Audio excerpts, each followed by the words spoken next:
Opening credits. Ava and Carol Detective Agency, The Haunted Mansion. Written by Thomas Lockhaven, with Emily Chase. Edited by Dave Aretha. Narrated by Amy Johnson. Ava bolted toward Derek with Carol right on her heels. Dropping to her knees, she slid and grabbed the Captain America shield. Just as she put her arm through the shield's handle, Harvey took a wild swing at her with the tire iron, hitting the shield. The vibration from the blow sent a shock wave from her arm to her feet. Ava shook her head. It felt like her entire body was vibrating. She had just recovered when Harvey swung again, this time at her side. She dropped the shield to her side. The sound was deafening. The force knocked her to her knees. "I think I broke my face," whispered Derek, "and my ankle." "It's okay, buddy," said Carol, whipping another snowball into Harvey's face. Harvey turned toward Carol and raised the tire iron. "You little boing." Harvey's eyes rolled back in his head as Ava smashed the metal shield into his shins. He made a weird groaning noise as he fell to the snow, grabbing his lower legs. Carol rushed forward and grabbed the tire iron, while Ava approached from the other side, holding the shield. "Game's over, Harvey," smiled Ava. In the distance, the girls could see a mountain of a man rushing toward them, tufts of smoke billowing above his head like a steam engine. It was Officer Tiny. "Better late than never," winked Carol. Ava nodded, smiling. You girls all right?" he asked, gasping for breath. "Yes, sir," smiled Ava. "We present to you one criminal," she said, pointing her shield at Harvey, "officially gift-wrapped." "The only thing he's missing is a bow," smiled Carol. Harvey's head hung on his chest.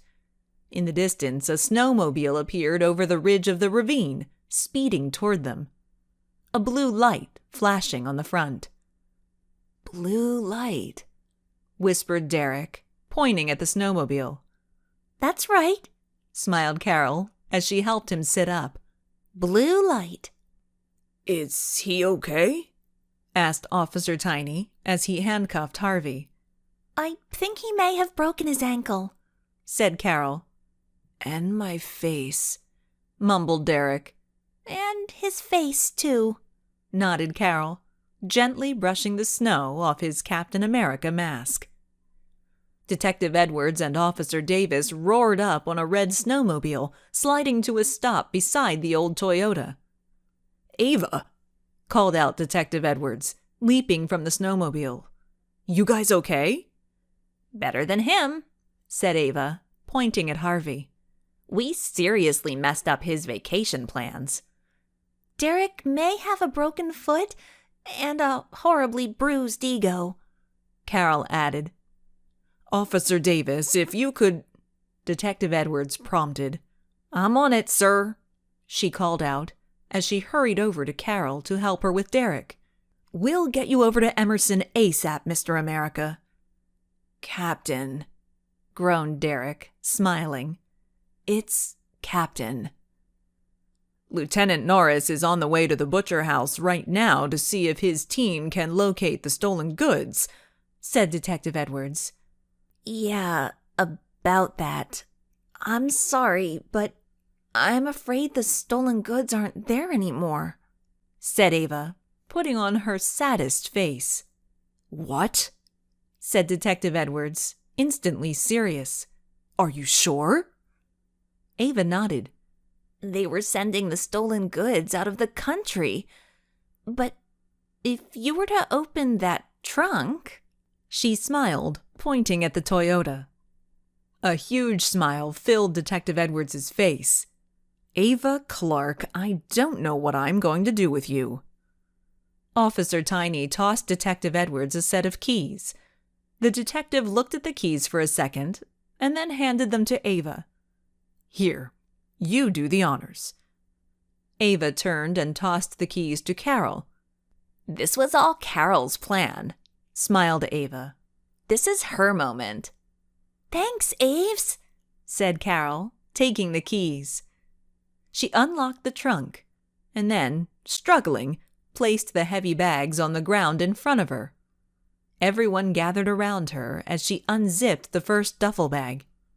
There was an audible gasp from the group. The first bag was filled to the top with bundles of $100 bills.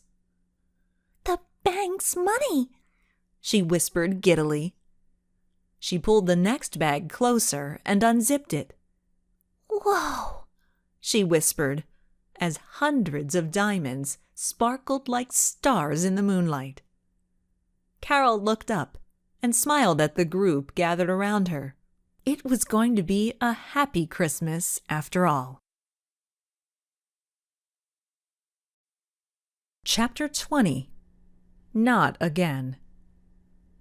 It was the night before Christmas.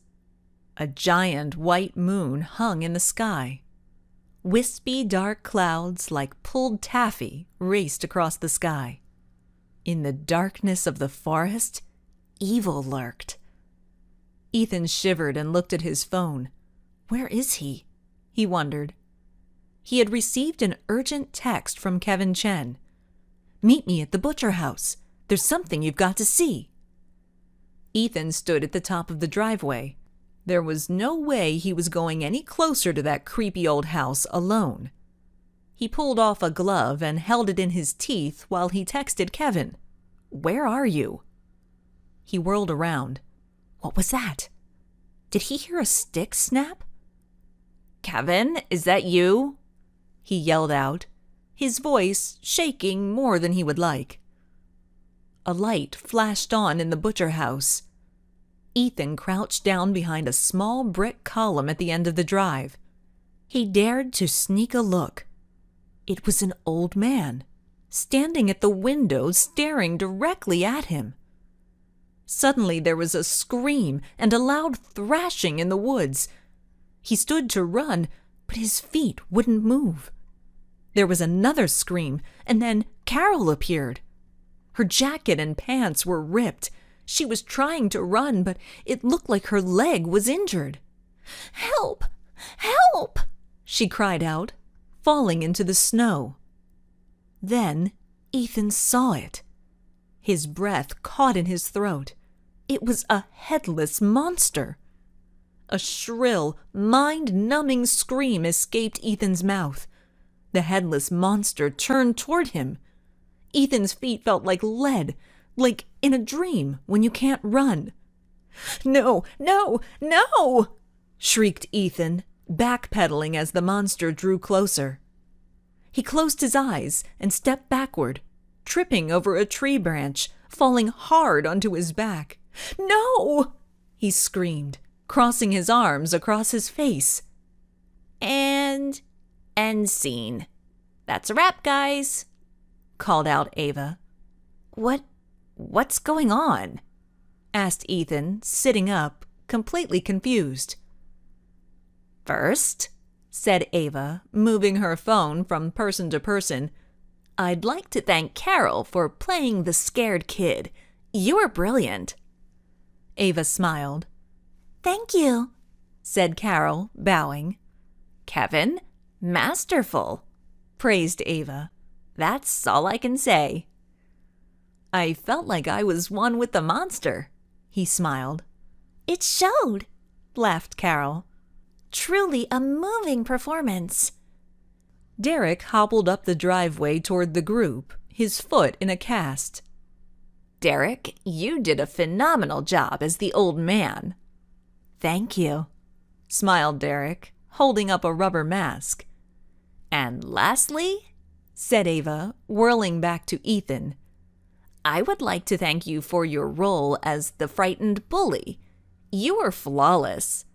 "Well, that ends our holiday production. Time for the wrap party," laughed Ava. "What the heck was this all about?" yelled Ethan, angrily jumping to his feet. We knew how much you like frightening people. We thought, in the spirit of giving, we'd scare you a little," said Carol. "I wasn't scared," sneered Ethan, laughing. "Oh, interesting," said Ava, swiping her finger across her phone. The group literally jumped when she hit play. Ethan's scream was so shrill. "I'm not sure," laughed Carol, "but I believe you shattered a few windows." Okay, you got me," he smiled. "Fair is fair." "Now, we're willing to forget all of this in the spirit of Christmas if you promise not to scare the life out of the little children next year," said Ava, crossing her arms. Ethan looked at the group and then at Ava's phone. "Not even a little?" he asked.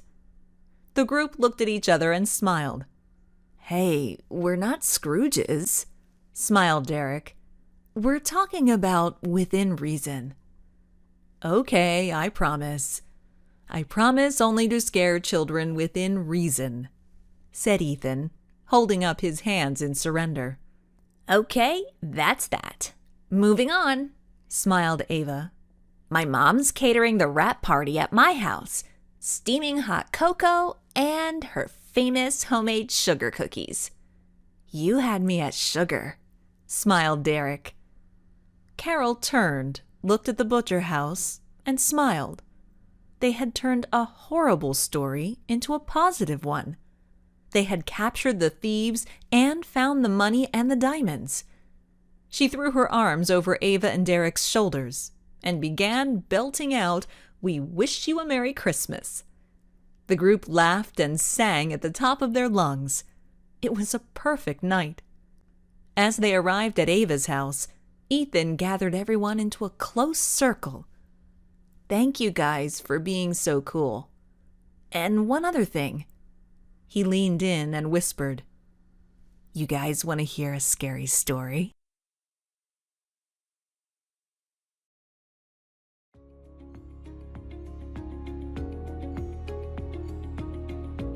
If you're enjoying Thomas Lockhaven's audiobook content, please like and subscribe. It's the best way to help out the channel.